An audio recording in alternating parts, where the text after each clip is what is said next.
Hello, and today we'll continue with Infinite Space.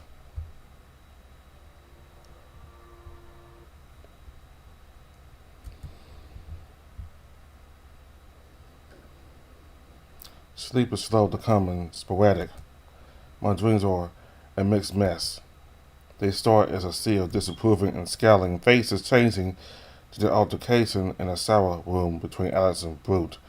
They end with Brut towering over me, my tiny hand before everything morphs into a Calbex's snarling face. I wake abruptly, and it all ends with his shout from the evening prior ringing in my ears. Pushing myself out of bed, I find I'm awake well before sunup once more. Darkened circles under my eyes greet me in the mirror after moving over to wash my face. I try to shake the lingering feelings of inadequacy the nightmares have left me with. It isn't going to do me any good to try to get more rest at this point. I sit at the desk and think over the last few days. I thought things were going to be easier once I got here. Weren't Squire supposed to have this sort of stuff figured out by now? Instead, everything seemed so childish in hindsight. Nightmares and meltdowns were a page thing, surely. Yeah, Cohen, what are you even doing? I squashed my eyes shut and then covered my face with my right arm. The page fantasies I had of what life would be like as a Squire crossed my mind. I didn't expect anything to be easy. I expected the training to be grueling. It was the imagined scenarios with my knight that were too fanciful. Waiting on them, training together, as well as many late-night unprofessional imaginings with the shapeless figure I thought I'd be with at the time, it didn't seem far off. Now the nightly figure is Calbex and the situation is real. After the snap last night, it is clear that things aren't going to be like that. Calbex has tolerated me so far, but I keep pushing to do more. The real reason I have for myself is, do I keep pushing and trying to force my idea on what kind of Squire I want to be onto him? Or do I let Calbex set the pace and possibly never grow that close? Neither one is ordeal, but I don't know what to do. I'm still worrying the issue like a bad tooth, but I freeze when I hear an oddly high-pitched voice. What was that? I try to make it out, but the noise does not repeat. It sounded like a yelp of one. I get up, open the door into the corridor. I peek my head out and listen for the source. Nothing.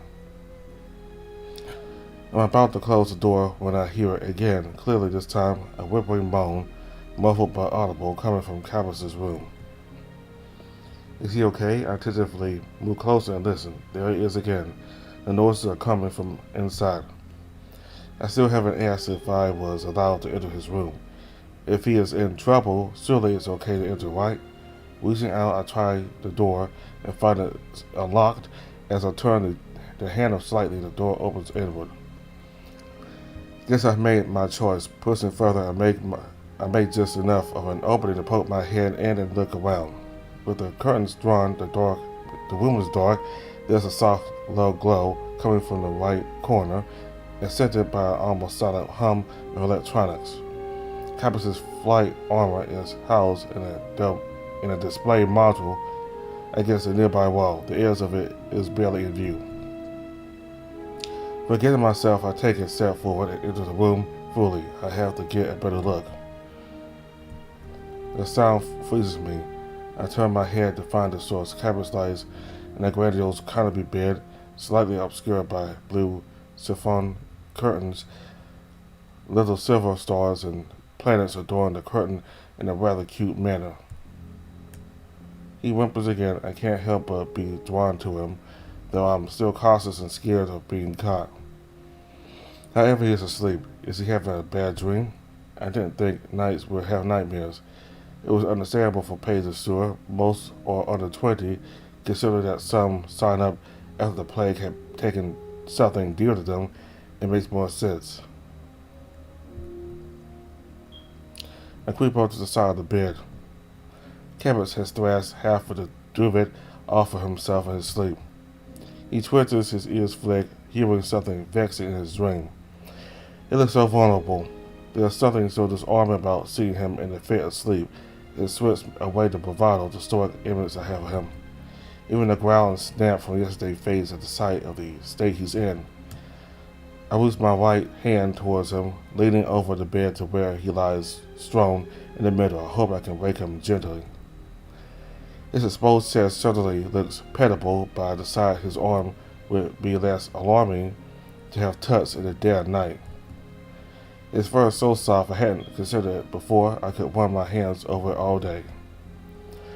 My fingers trace the edges where the dense fur gives way to the coarser patches at the edges of his scars. I'm drawn back into the present when I look at his sleeping face again. Calbex, hey, come on, wake up, sir. You have a bad drink. Calbex surges upright. His head whips around wildly, his ears flicking in alarm, and his eyes open wide. He doesn't register that I'm there at first, even as his arm automatically moves to grab mine in his sudden awakening.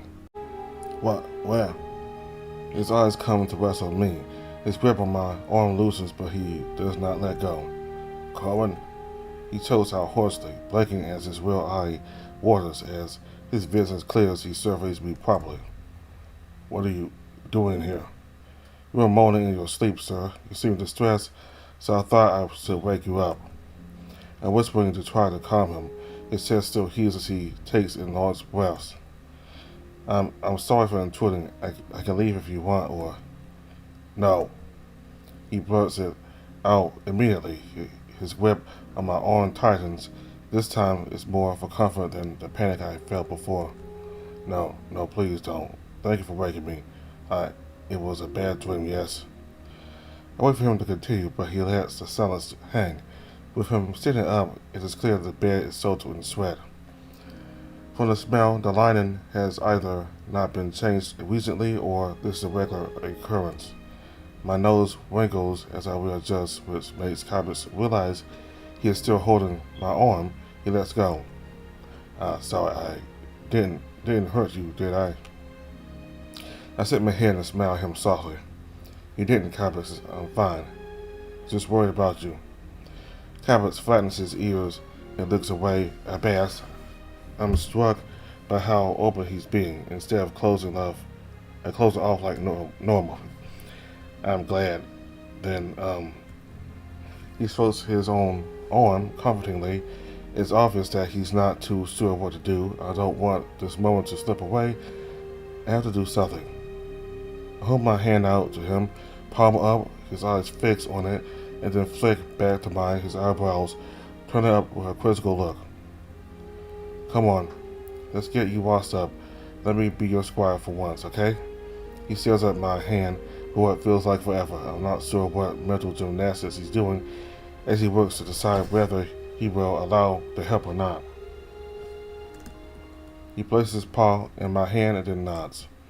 I faintly pull just to get him started. He moves slowly, swinging his legs out of the bed and leaving the head closed, and then leaving the bed closed. I was not expecting him to sleep commando. I have to maintain my respectful gaze as I escort the weary wolf to the bathroom. Even so, it's intimidating. Calbex doesn't grip me like before, allowing me to pull him along slowly. I take us around the shower unit and towards the bath at the back. It's set up like an infinity pool. The water constantly overflows into grates. Testing the temperature of a toe, it is on the cooler side of lukewarm. Thankfully, the panel on the wall is extremely simple. With only a press, steam starts rising from the water as it warms immediately. Next to the panel, there is a ledge that I can sit on just above the water surface. I wade in slowly at the opposite end, hands still loosely linked with Calbex's. Once I'm deep enough that the water laps at my waist, I'm assured the water is invitingly warm enough for Calbex. My underwear soaked, but I don't want any distractions that give my night a chance to bolt. I hope I hope he can't see through them. Turning, I realize his groin is exactly at eye level, and I get a fresh up close look. I'm glad the water is hot enough that I can blame my blush on that if asked, but Cabot still sings out of it when I look up at him. With one last pull and a single step back, I start to lead him into the bath. I continue taking small steps punctuated by the displaced water spilling out and into the grates. Once he is in the water properly, I direct him to sit down and then move up to sit on the bath legs. My legs dangle in the water with Cabot's nestled between them. I take a moment of triumph. I have gotten my knight into a bath. Go me.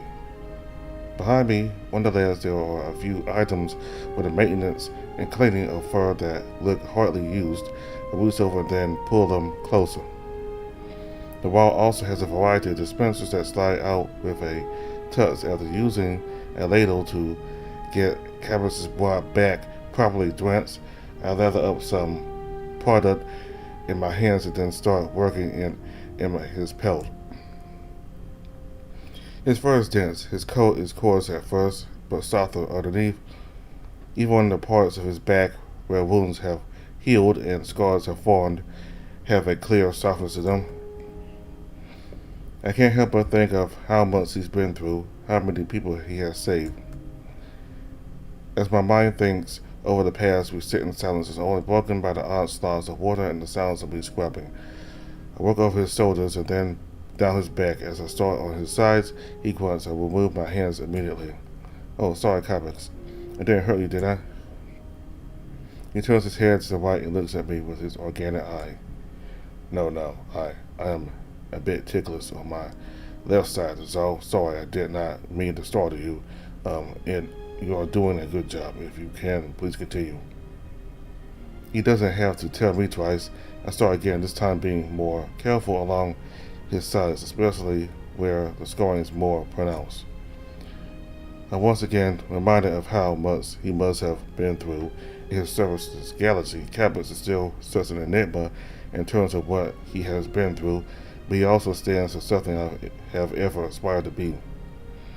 Seeing the body of a hero, pockmarked with wounds from battle after battle, and yet still fighting despite it all, makes a lump form my throat. I don't know how to express my admiration to thank him. It is even right to do so now, or will I spoil the scenario I've been yearning for? How much did it hurt? I speak before thinking. His fur bristles under my hands. Idiot. I can't believe I said something so stupid of all things. Well, of all things too. Yeah, it hurt more than I thought I could bear. Not just the crash, no, it was stuff. It was everything, and all that came after. He settles back down into the water. I cautiously return to watching him as he continues. The operations that we have, the feebleness, it was painful in ways I'm not used to. He drifts off, and I just continue rinsing off the suds I've generated slowly, running a comb through it. He does keep good care of his fur, so there are not any mats or tangles to deal with. I want to apologize for last night. I overreacted. You weren't trying to do anything wrong, and it isn't your fault the bowl fell. I just can't help getting angry when things that were so easy before aren't anymore. I stay silent. I'm not even sure what I can say. I hold my breath in case it will break his stride. He turns his head and body enough to look at me with his organic eye again, his expression sorrowful. I could have caught that before. My reactions, they aren't what they were, and I'm constantly reminded of the fact, day in, day out, in training, in the faces of my fellow knights. I can't even just enjoy a nice fucking meal. I'm sorry, Cohen. Please forgive me. I don't mean to. I feel... He trails off and turns away. Words finally failing him, he relapses back into silence. I think about how he deserves to feel better, so much better. Seeing his ears sag, his head hang with just his back to me is too much. I tentatively put down the brushes and then reach my hands forward. Without really thinking of a plan of what would happen, I reached around his shoulders and hugged him. His head rests against My head was against his wet back, and my hands barely spanned his chest. He bristles initially, his body settles as I make contact, but he relaxes after a moment. My white cheek is getting wet. A trickle of water runs down my face, but I ignore it. Even though I initially smell his damp fur, the scents of the products really do come through. I don't think I'll ever smell pine and not think of Calbex now. We sit for a while longer. Neither of us move much. Maybe we're both afraid of breaking the spell. Eventually, I do think of what to say.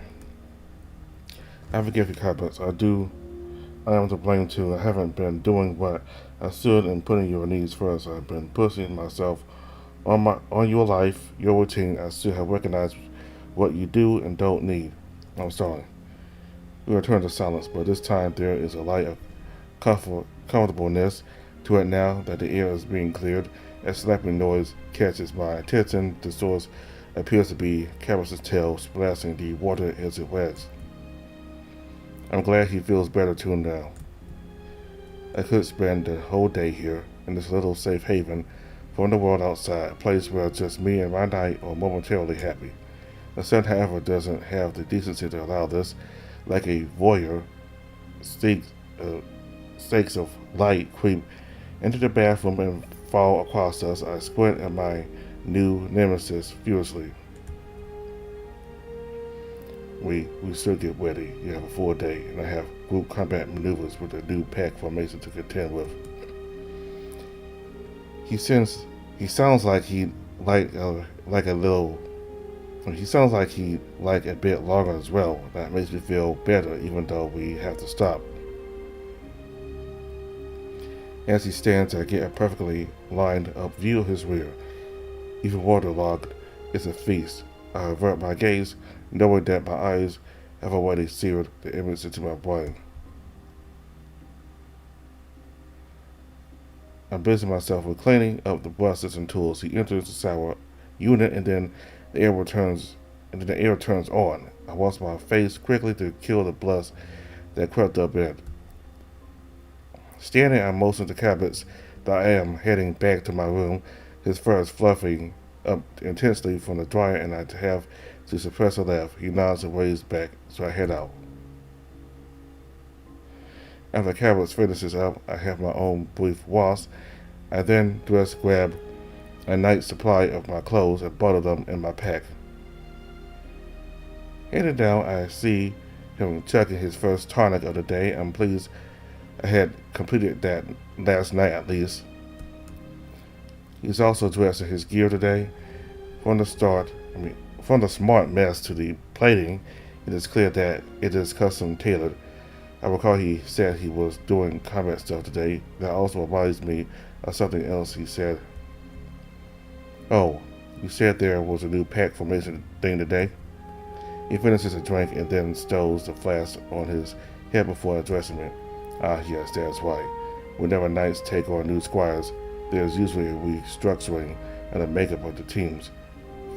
Commander Orion decides the packs and organizes training.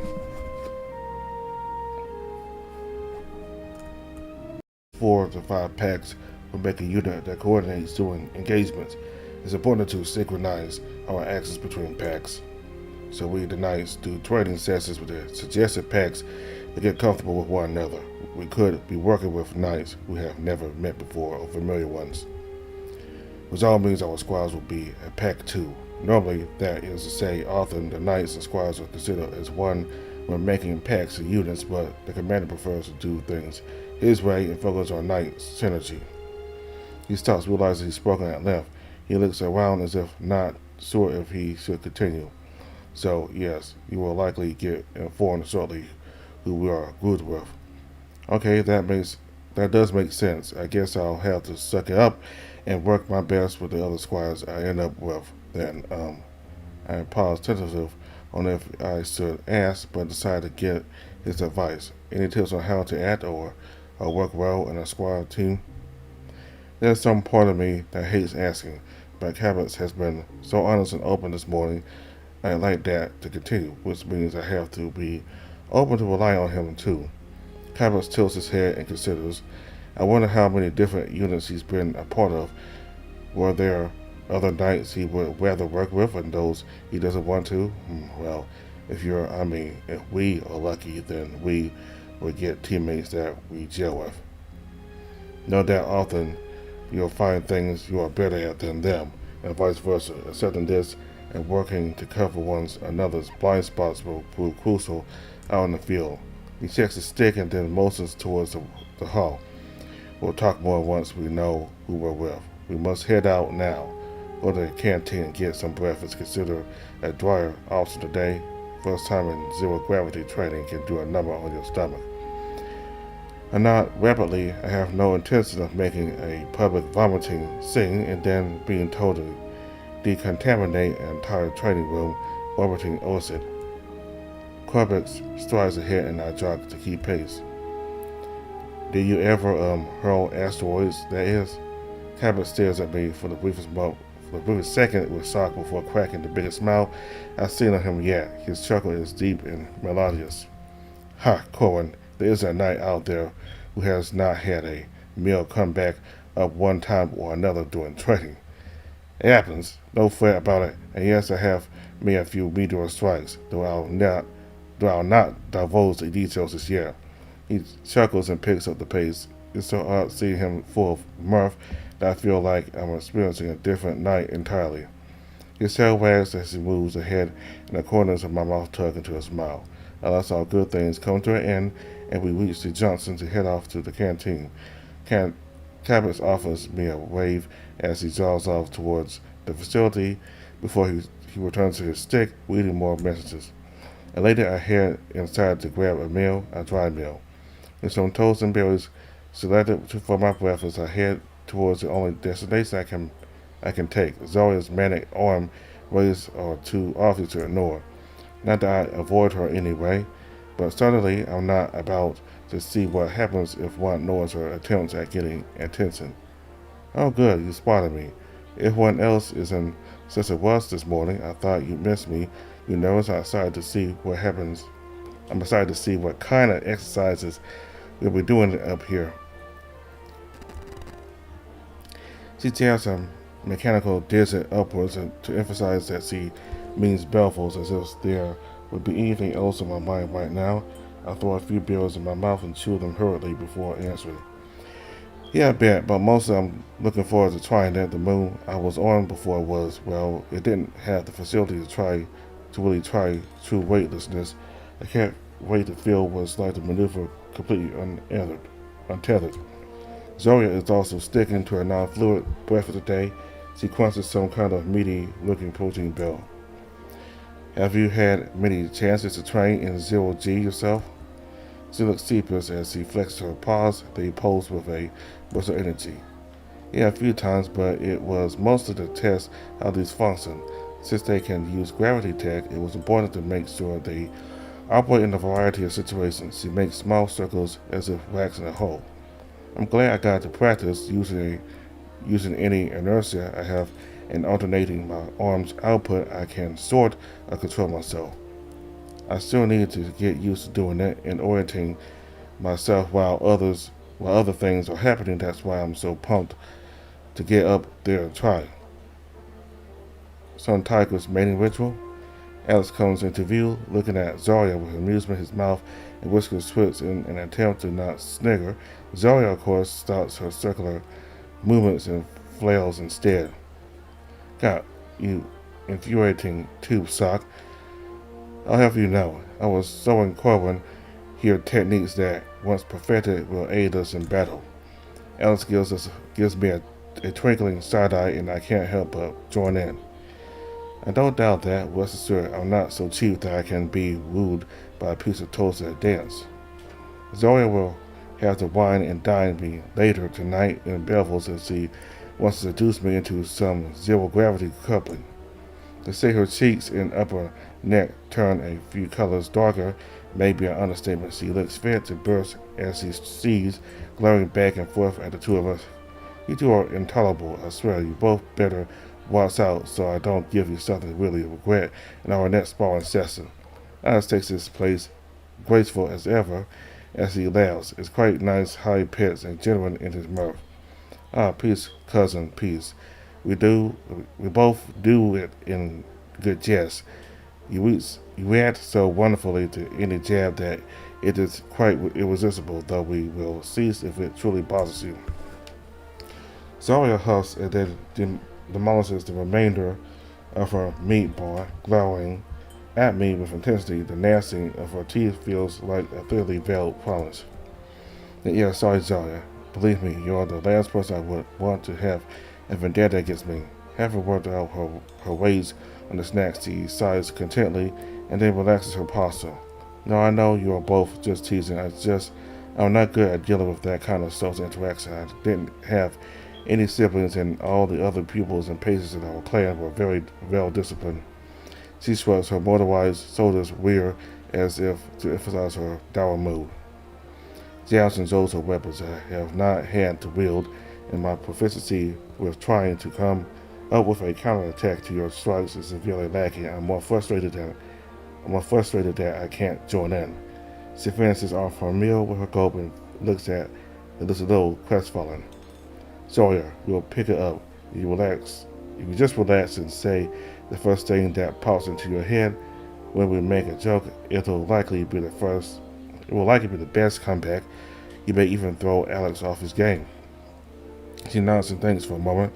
Her muzzle works around the words before she speaks up again. Well, what I immediately thought to say back to your zero gravity comment was, you'll need more than wine after I'm done with you. And I knew Pelvis, but I thought it was too lewd. Oh, Cohen, are you alright? I regret continuing to eat as he spoke and ended up choking on a berry that got stuck the second she mentioned saturated by Pelvis. Alex whacks me on the back as I cough up the large fruit. Well, Zoya, I think we can say that your immediate thought for a rebuttal is indeed the best weapon. You certainly defeated our poor friend here. His tail is practically dancing with laughter even as he passes me a napkin to wipe my mouth and then strokes my back softly. Zora's face, however, transforms from initial shock and worry to jubilation. Oh boy. You're right, Alex. I got him. I said just say what I think of in a moment. She turns her head, surveying the crowd for a moment. Eventually, she locks onto a squat squire with thick tusks, tucking into a meal. She holds over. Hey, Walter. Remember that time on the Ark ship on the way over? Well, I wanted to say then that. She bounds off with glee towards her target. I'm about to listen in when a tickle in my left ear makes me turn to the feline leaning close. Since we have a moment, I should apologize for what you witnessed in the lockers yesterday. That is to say, I let my temper get the best of me. I'm sorry you had to see that. With everything that had happened afterward with Calbex, I had completely forgotten the scene between him and Brut. He was genuinely admonished. I really don't feel he should. I place my hand on his left paw. He doesn't flinch yet returns my gaze wearily. It's fine, Calbex. Brut knows how to irritate the best of us. I don't think you flipping out was abnormal. Maybe just punch him next time. Alex looks away when withdraws his paw. No, I lost control. I should not have. It was uncouth of me to stoop to his level, lower even. I can't be going around losing it just because someone is being obnoxious. I must rise above such petty aggravations. I'm about to ask her more, but Zoya bounds back and takes her spot again. She looks back to her victim, whose jaw is so low now, I fear her meal will escape.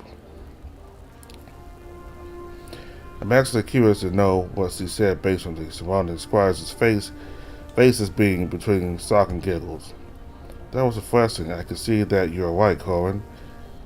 I should be more confident in the hidden humor within. Everything alright? Her beaming smile falters seeing us, but Alex waves off her concern and returns her smile with his own. Nothing to concern yourself with, Zoya. Just some pre-training jitters. His voice is level, but his tail is tucked around himself tightly. I think I handled that poorly. But I'm not sure what to say. Not to mention he clearly doesn't want to talk about it more with Zoya here. I'm rescued from my dilemma as our sixth time. Not just the three of us, not just the three of ours, but many throughout the room. A murmur travels through the room as we collectively chat through messages. I defer to pulling up a hollow screen and reading through it. Pack formation announcement. Alert. Pack formation alteration. Corin Stringer, Squire to Cavalry Knight, Calbex Awiga. This alert is to inform you of a formation or alteration to your knight's pack. Cavalry Knight Calbex Awiga is now part of Pack Ma. Pack Ma composition. CK Calbex Awiga is S. Corin Stringer, CK Swords of Marful, S. Zoya Belvos, CK Cannon Tobes is Alexandrite Ronos, CDRK Finn Orion, Commander CK RK Finn Orion is Brut Cerberus. Is it Commander? No. I thought it was about Finn. Anyway. What is Finn? Commander RK Finn Orion is Brut Cerberus. CKC Jazz is Gladius Wonders. Familiarize yourself with new packmates. Okay, so the CKs are like the knights, and the CDRK is like the commander.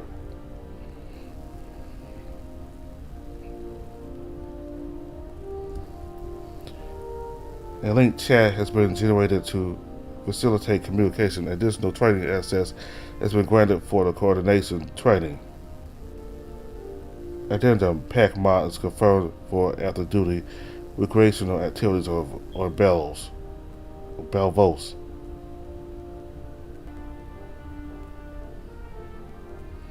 I can hardly believe it. I look up from the screen at the two others. The other two. No, my new packmate Zara is still reading, but I can tell from her general vibrations that she's happy. Alice doesn't actually have his stick out, but it's instead throbbing one of his earrings with his eyes closed. I hadn't realized, but it must be some auxiliary interface. His eyes and smiles over to me with a wink, and then Zoya startles us both with a fist pump. Fuck yeah, my buddies. She practically leaps over the table and grabs us both in a loose headlock. I lean into it happily. Zoya is amazing. I couldn't be more glad to have her looking after my back. Alex, too, after removing himself from her grip, he beams. I agree with your statement, Zoya. I feel more confident in battle with both of you by my side. Not to mention that our knights are all of high renown and altitude. It only makes sense that we would be in a mall. Zoya bumps, tugging me along for the ride before I too squirm free. Looking around, I can see the general consensus is overall happy, though I do see some disgruntled looks. I can't believe we're in Ma, though. I mean, I should have guessed they'd be a fool to have Cyrus anywhere but as a head. But I'm so glad you're both with me, although she makes a face as she looks over the list once more. I can guess who she is displeased with.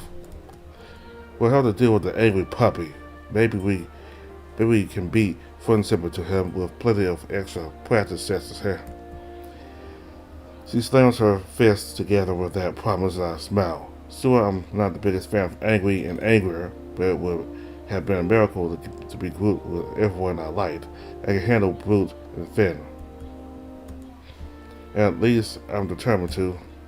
Being close to the commander's gaze will certainly make me more nervous than not, but I'll just have to keep training as often as I can to keep up. Seeing the time, I jab Zoya in the side with a finger to get her attention. I'm happy to be with you two as well, but we need to head off. We have to head to the hangar for the transport. We can't be late for our first formal outing, right? She checks her stick and nods. Alex finishes off his meal quickly and then nods, and then gives us a thumbs up. We make our way out of the canteen around towards the KAU. complex entrance, but instead of entering, we head down the path to where we originally landed in the Ark sim. I'm still buzzing with excitement and more than a little relief. Zarya, Alex, and Alex are great packmates to have. I still haven't seen Zarya and Alex in close quarters combat, but I have no doubt they're both exceptional.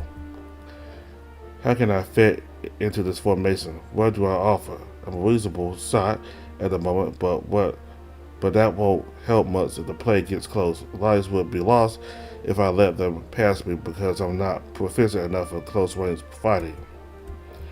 The announcement mentioned we had more access to facilities now. I think I'll make use of them when we get back. The vessel we'll be ascending in is more of a glorified elevator capsule than a craft, circular with no middle section. It looks like a large donut. As we move further inside the hangar, I realize part of the vehicle is open besides the section, a hovering workbench, and a maintenance tool stand ready. And I also spot Eric leaning over the vehicle, heading some tools down as a mechanical hand reaches up to take them. I realize his knight Jazz is underneath. The hand must belong to one of their graph arms. Heading over, I can hear mutterings emanating from them. There you go, sweetie. Oh yeah, right there. You need it a little tighter. Don't worry, I got you, Squire. Yo, rinse now. One of the mechanical arms juts out and waves impatiently, palm up towards Eric's.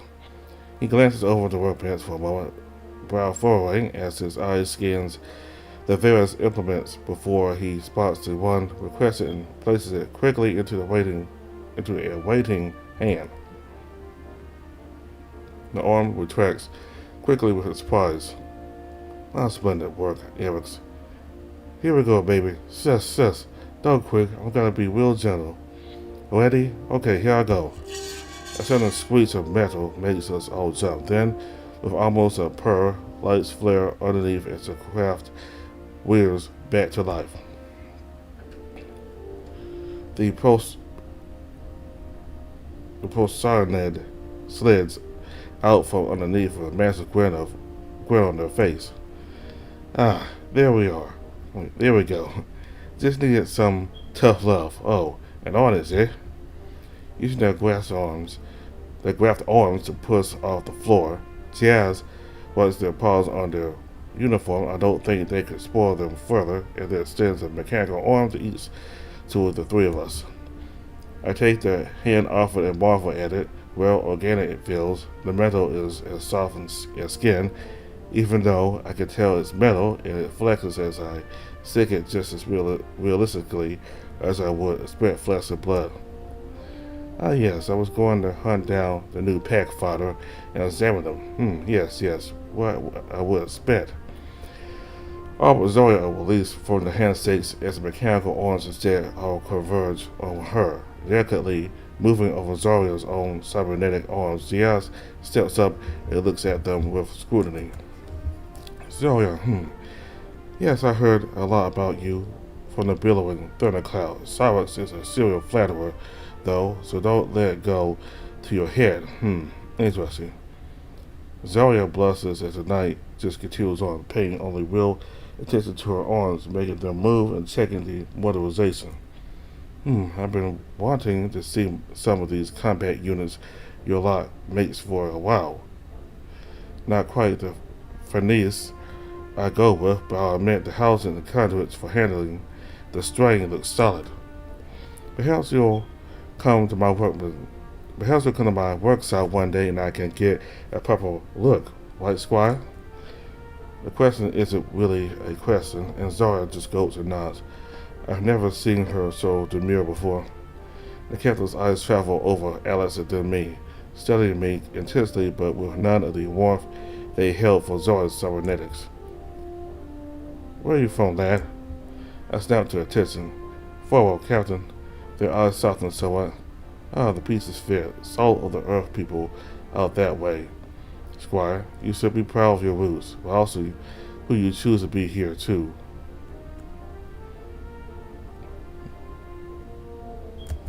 Turning and seeing more squires approaching, they clap their 3 pairs of hands and look at Eric. Well, let's get his floating saucer up and running, shall we? I think we'll save 3 seconds off the time thanks to my repair work. Greetings, Yaz dressed Erics off by the arm to do some final checks, pointing in multiple directions at once, and barking orders as the bear runs back and forth. They're quirky and energetic, but I kind of like that. Zarya looks wary as he strokes her arms. I think the captain wants to operate on me. No, I don't think so, right, Corin? Alex looks at me as if I said no. All I can do is shrug. Zarya stutters. As we wait, I spot Brut stalking. His ears are so flat against his head that they look like they've been blown off. He's carrying a small pack held tightly under his right arm and gives everyone a wide berth. I sigh as much as I have very little desire to speak to the man. Calbex' words about accepting one another's faults rings in my ears. I beckon him over with a half-hearted wave. Brut sees me, glares, and then deflates. He double-checks his pack is firmly under his arm before prowling over. Great, I'm with you. I saw. The pussy, the dick, the coward, and you. He gestures towards me with a dismissive flick of his head as if I was an insult all in myself. Great, I'm already regretting this. Zarya, having recovered from her examination, pipes in. I think I saw that up on stage. Wouldn't that make you the mutt? She grins. Although I appreciate her newfound funny bone, the reaction on Brut's face is priceless. I do fear that her new impulse responses may have been a beast better left sleeping. Brut growls back his response warningly. I'm watching you all. Commander Finn may want your knights alongside him, but I'll bet he doesn't give a fuck about you lot, which means I have to deal with you and hope you don't drag me down to your level. He locks eyes with Alex, who doesn't meet them and looks at the craft instead. Brut's eyes flick to me, then Zarya, and then back to me. I could feel him gauging whether or not I spoke about what happened between him and Alex yesterday. I raised an elbow, then faintly shake my head. I didn't really feel it was my place to get into that here, and I hope they both can just let the incident go. Brut seems to relax by maybe a micron, but then bristles as we see most of the other packs start to approach the craft. He checks his belongings again, then shuffles inside. Zarya watches him leave, then gives us all an exasperated look as she shakes her head and sighs. Well, he's just awful at team bonding speeches, isn't he? I guess we'll have to grin and bear it for him. Maybe once he sees my moves, he'll be so impressed that he'll unclench and let that stick drop out. I balk at her. Oh God, she's become a monster, a glorious monster. I laugh and pat her back as we head inside. Alex follows. Still distant, it is probably best to let him mow this over himself. As we strap in, Eris and Jazz do some last-minute checks. Everything must be fine because Eris jogs inside. Soon after, he sits down and settles in a few seats down to the right. The roof to the hangar opens like a flower. The sexes folding out like petals while squint as the sun comes glaring in. The craft hums and begins to slowly rise just off the ground. I've heard these crafts use satellites as guiding buoys and then shoot upwards like a cork underwater, clamoring for the surface. The circular vessel starts to spin, picking up force as we slowly move up out of the hangar. The force pulls me forward against the harness as we speed up. I can't see them, but the night captain cools out as our velocity ramps up. Let's see how much faster we go then. Hope you all have strong stomachs. Start the time, Eric. We're gonna smash the old record, got it? I hear a faint whimpering confirmation from him as Jazz calls back. Perfect, okay? 3, 2, 1. Mark. As they call out, there is a stomach lurching sensation as the centrifugal force at least it transitions to vertical momentum and we walk away from the complex. The shuddering of the craft rocks my body. I press my tongue to the roof of my mouth for fear of chattering teeth may bite it. I can hear a few moans as in a few heaves as we continue our ascent. We're still spinning, but it's nothing compared to before. I close my eyes to help with the nausea. As we exit the planet's atmosphere, the shuddering lessens and then stops. It feels safe to open my eyes. Once again, I'm blown away by the sight of ocean. It is so verdant and full of life. I wonder if we will get to travel months of the planet outside of training. Something to ask Calbex, I guess. I'm shaking from my spectating as we pass by the first guidance satellite. It passes through the hole in the middle of the craft. Afterward, we are suddenly thrown onto another trajectory. Looking up through the clear roof, we are already aligned towards the next one, and beyond that, another. We will slingshot around the planet using these buoys to change our path automatically and keep our momentum. I marvel at the ingenuity of it, though from a few groans and some faint splashes, not all the other passengers agree. As we pass over the next relay, the city comes into view. Belvos looks way more impressive up close. In yesterday's lesson, we learned it has a multitude of scanning arrays and defenses for the city itself. Seeing the scale and design of the station, it gives me the impression of us approaching in a fortress rather than a city. Not that it is a tourist destination by any means, with more people living and working abroad. The living quarters have been expanded over and over until it became a sprawling metropolis. In my stupor, I've missed the approach. Through the screens, I see the SS dock we are rocketing towards. Come on, come on, come on. Our eager chaperone spurs the ship fast as we glide into a circular entrance on the side of the structure. We decelerate immediately as a magnetic eddy brings our velocity down. Clamps eventually grasp us as we dock fully. Time. Tell me. I think we did it. Even as we are being rotated and moved up, the Poseidonid knight has unstrapped themselves and scuttles over to their squire to get the verdict. Ellis pops out his left arm for Jazz to read about, and after taking a moment to go over the readout, they whoop triumphantly. Hot damn. A whole 0 point for game. Ha! Take that, Wallace. You'll be footed to my bill next time. Two sets of palms rubbed together with clear glee as the last mechanical set ruffles Edwards' head with her a little too vigorously. Well done, everyone. Good job not throwing off the weight calculations. I'll make sure y'all get some extra credits for not causing us all to explode en route.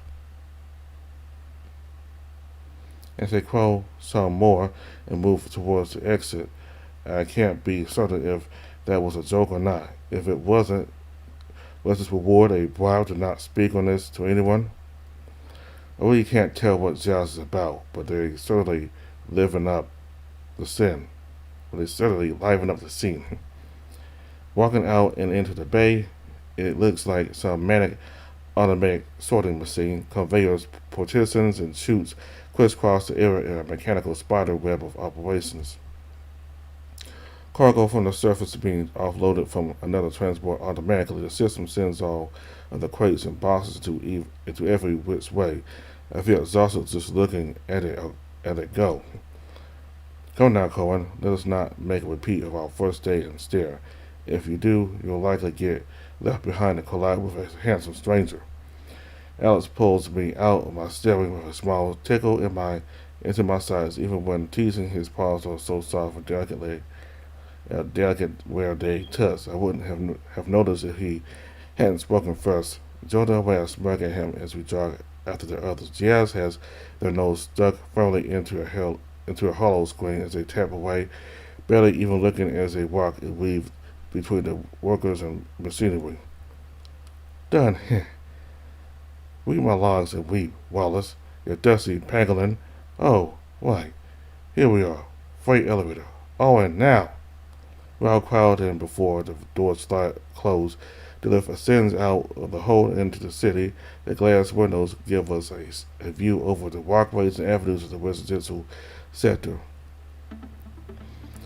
The area is painted with dark colors, interspersed with lots of plants and trees. I can even see a park with some lazily bubbling water fountains, the streams curling slowly through the air like a lava lamp. Walkways and various transit lines break up the city into pieces like some giant complex jigsaw. Each part is perfectly designed for efficient travel. The elevator comes to a stop and we exit. The area we have been delivered to looks like KU oriented through a few nights walking through the open lobby area. Many of them are in flight suits or armored gear, likely on duty and ready in case they need to deploy. The material certainly looks sturdy, defensive, and even intimidating. I'll be wearing something similar soon enough. Jazz walks through the area while still working on their stick screens. They use their mechanical arms to wave or otherwise acknowledge when someone calls to them. Just off from the initial lobby is a door the captain ambles into. It's a small room with a bunch of benches and some monitors. There are lockers on the back wall, along with what appears to be weapon displays like those in the training room. I take my place on a bench next to Zarya, who is balanced on both knees in clear excitement. Alex joins us on my other side. Eric sits with us on Alex's free side. Brut chooses a bench away from everyone, sitting on the end and tucking his pack between his legs. His back may be straight, but his tail is tucked between his legs and his ears are reacting to every noise. Maybe he isn't good with subtle travel.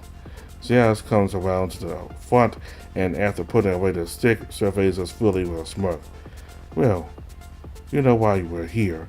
You need to get used to floating around and maybe some coordination. And as I saw, some of you need to hold your lunches. Breath is better. They grin as some of the squires swing in the bellsman. You have to get used to it. As squires, you will be flung and jettisoned out of the drop ship regularly, usually being shot planetside or for emergency tactics. Regardless, you will all spend time in weightless situations. Their various hands splay wide as if they would shotgun us out into space in all directions. They chuckle before continuing. My main job is not to babysit you. I'll be engaged in firing the steed ships, coordinating backup, and scanning for more plague vessels. I will have zero time for zero-G babies. The way their graphthorns mirror their organic arms to emphasize their point would be funny. If the subject matter wasn't so serious, I lean in and focus. I don't want to miss a word. That being said, have fun with it. Y'all got your pack assignments and we'll use this as a bonding experience. Group up. Put your stuff in the lockers here. I'll go configure something cool. With what can only be called Melissa's glee, they scuttle off through the far door, leaving us all to prep.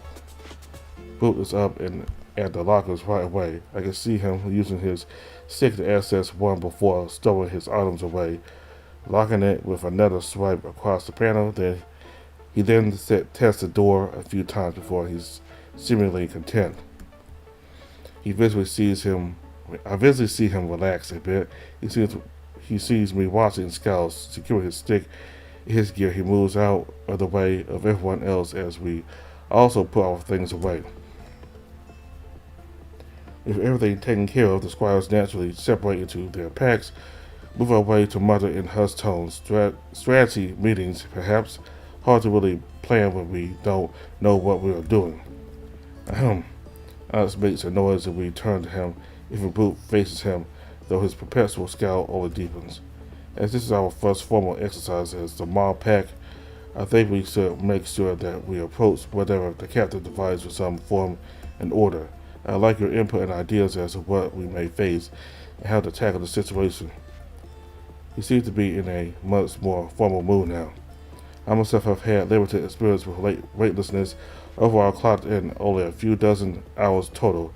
The simulations were solo, mostly based on survival from a breach. How about you? It was about the group. I suppose now is as best a time as any. I have no real experience with zero gravity. Our moon didn't really have the resources or equipment to give us any worthwhile practice save for harness simulations in the very rare solo trip if there was room and time. I tried my best to keep my expression neutral. They're on my pack, and I already feel like I can trust them. Most of them, with some of my lacking areas. The others nod as they listen, though Brut just stares with an odd expression. It's unnerving, and I'm glad when Zora pipes up. I had a lot of experience before the accident. She gestures to her arms and shrugs. It'll take a little more to really get a good feel of it, especially with how they position the gravity thrusters on the arms. It's different from a suit's placements. I only got a few hours in once they cleared me, and it was mostly test rather than practice. She flexes her arms and various nodes pulse briefly along them. I look at my own gear. I know small emitters are built into it that can create minute gravitational fields acting as backup to the ones our full armor housed in case of failure. We were taught as pages that in the event we ended up in space, we would have to use these to slow any momentum we had to prevent us being thrown beyond a reasonable search radius. The scary thought, though, the drills we went through seemed comical when juxtaposed with the terrifying reality they trained us for. I had been put through rather a vigorous training. Most of it was re-engaging or re-entry drops. Not that I recommend it, but if we have to do that, I can give some pointers. With Gargaham, it wasn't unheard of that if you were close enough to an asteroid or planet, that the armor would handle an orbital landing. However, doing so with any damage to the suits could spell disaster. To think Erics had been trained incessantly in that tactic was worrisome, to say the least. That is impressive, Erics. I'm not certain that will be on today's schedule, but I would very much like to discuss your expertise on this later. A nod in agreement. I doubt there are any squires, new or veteran, that had much experience in free-fall landings. Knowing any advanced tactics in the circumstance we had to make one surely would be better than only knowing how to in theory. So I only mention it because Yaz could totally make us practice that. When I mentioned it this morning, they got this manic gleam in their eyes. Probably not though, right? He chuckles nervously. I think the line between total respect and fear for his knight is razor thin. Our moody wildflower snorts and we turn to him. He looks like he has half a mind to stay silent before finally gracing us with his thoughts. The knight captain won't do that. Not for pack exercises will likely do grave grappling and asteroid hopping is the best way for those without much experience to get to grips with it orientating. What? He crosses his arms and hugs him. It's probably the only time I've actually ever heard him speak without an insult falling out of his muzzle. That right, sounds like you know a lot about this stuff, Brut. Care to stare? His ears flick and his muzzle curls in irritation. I assume Zarya is about to be shut down, but Brut answers. I had plenty of experience as a debris junker.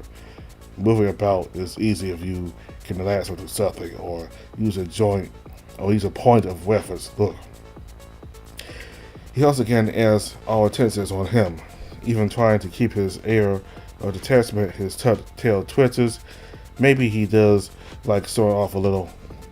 I'm not thrilled about being loved with you, but the commander wants it, so I have to suck it up, so. He points to Alex and then to Erics. You two at least should be good enough to handle what we face. We'll coordinate and choose an orientation to start off with. Then even if they can't pick up maneuvering fast enough, we should still do it. We should still do well. He gestures to me, then Zarya. There's the mood killing I was expecting. I imagine it's more directed at me than Zora. He notices our collective scowls. Seriously, what? You said it yourself, rich boy. We're Ma. We have to make sure we don't look like idiots. We can't be seen fucking flailing about. You wanted a plan? You have one now. Done.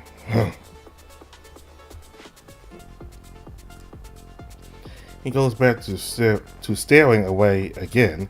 He may be as subtle as a club, but he did actually make sense. It's so annoying that he came up with a reasonable plan. I immediately want to say it's shit.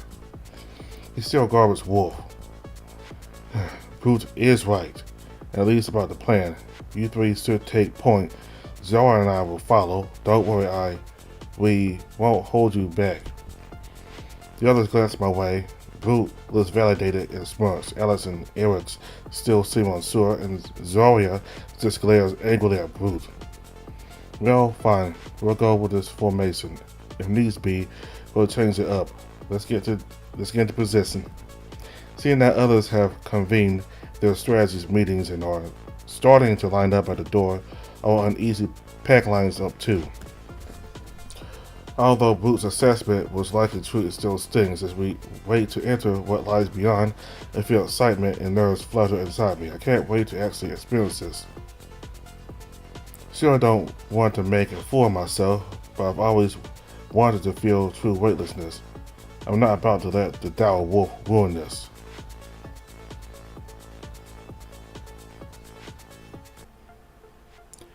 I'll stop here for now. This is a very long chapter.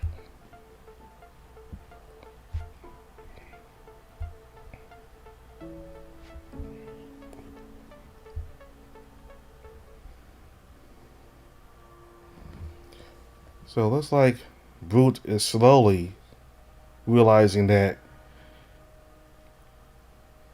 he has to cooperate with the team.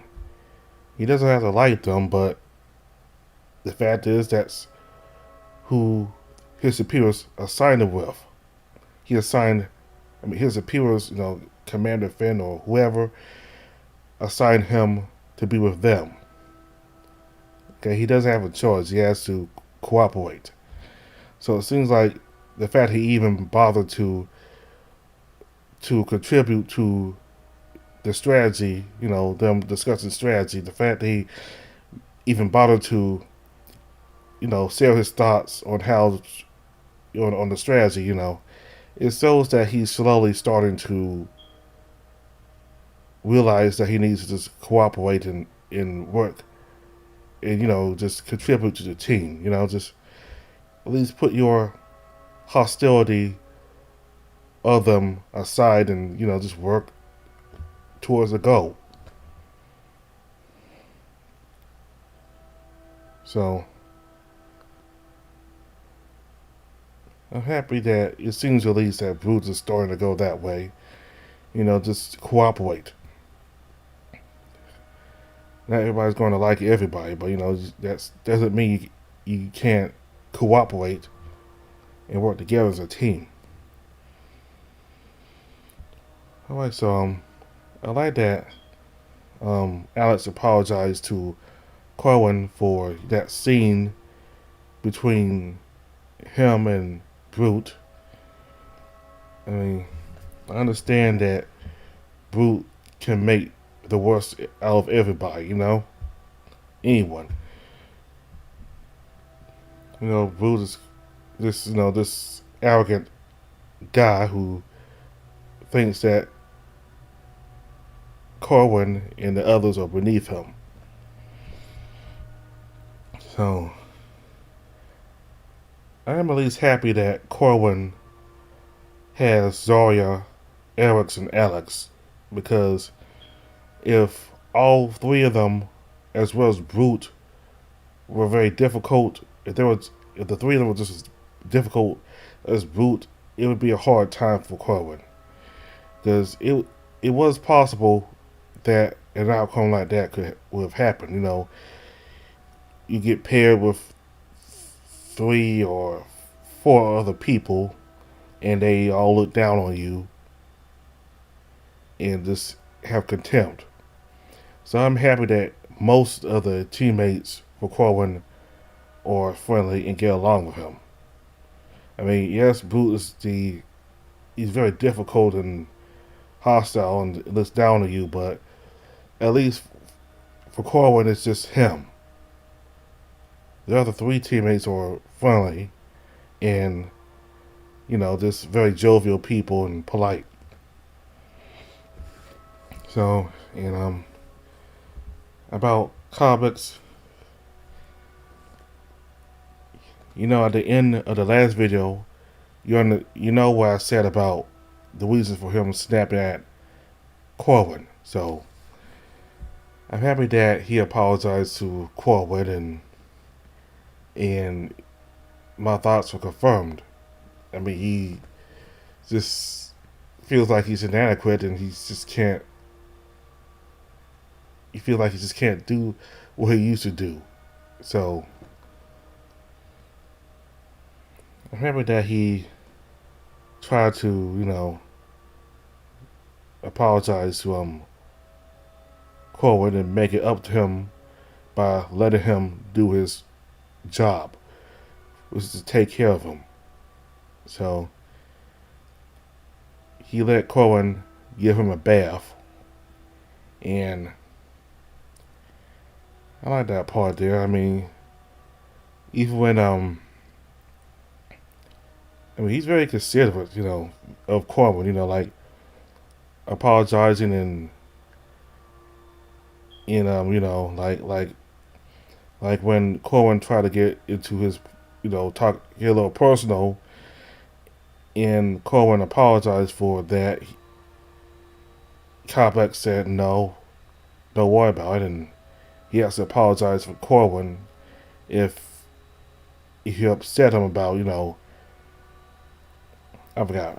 Anyway, but anyway, he's very, very considerate person. Calbex is towards Corwin, because usually with knights or anybody superior, they might be, arrogant and would never apologize to you for nothing, but always expect you to apologize to them, and you always give them the utmost respect, and they make you do all types of work, because these superior, they feel like got egos like that. I'm happy that Calbex is more humble and he's not like that. I mean, he really looks him at Corbin kind of like as an equal, really. So we'll continue with Infinite Space next time. Thank you all very much for watching. Bye.